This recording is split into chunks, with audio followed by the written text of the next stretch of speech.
Chapter 7. Fake it till you make it? More like fake it till you break it.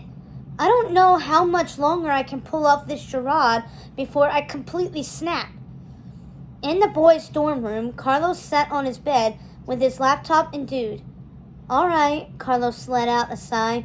How to get out of the friend zone, he murmured as he typed the phrase on the laptop. From a play dog bed next to Carlos, dude studied the screen. Carlos pretended to glare at him. I see you reading over my shoulder. Dude blinked at him.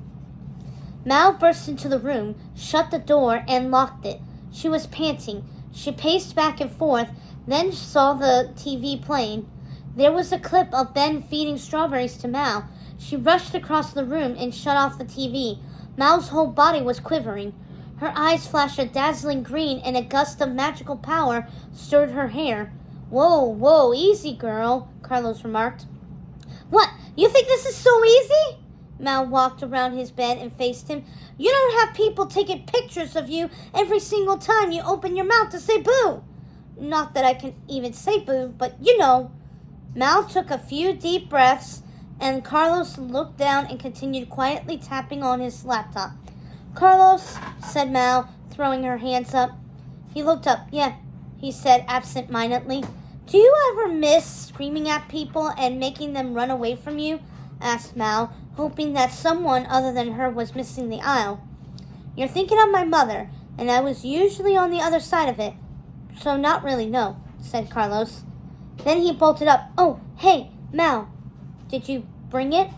As Mal raised something in her hand to show Carlos, someone rattled the doorknob. A second later, a key turned in the lock, and the door opened.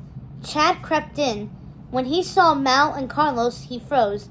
Oh, hi, he said with his classic cheesy fake smile. Just came to use your 3D printer. Won't be a second, he said. Carlos gawped. How did you get a key to my room?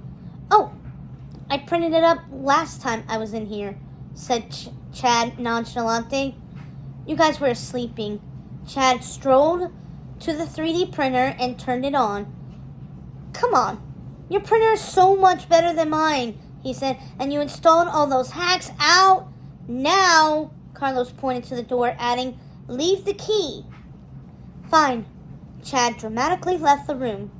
Carlos turned away from the door toward Mal. Oh, my potion? He asked. Mal lifted a cherry red gumdrop in her fingers. Yeah, here you go. Carlos' face lit up.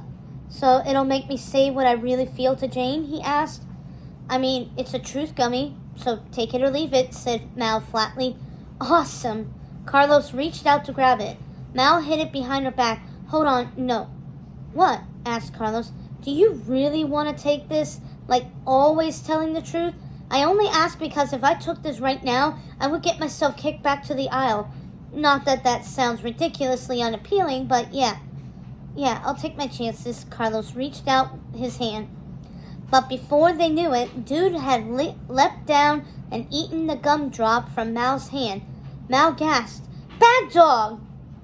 Dude jumped back onto the bed. That thing was nasty, he said. And you? He spoke to Carlos. You just gotta man up. And while you're at it, scratch my butt. Carlos and Mal stared at Dude in amazement. Well, you heard him, Mal told Carlos. Scratch his butt. Mal left the two of them to talk. She had bigger fish to fry.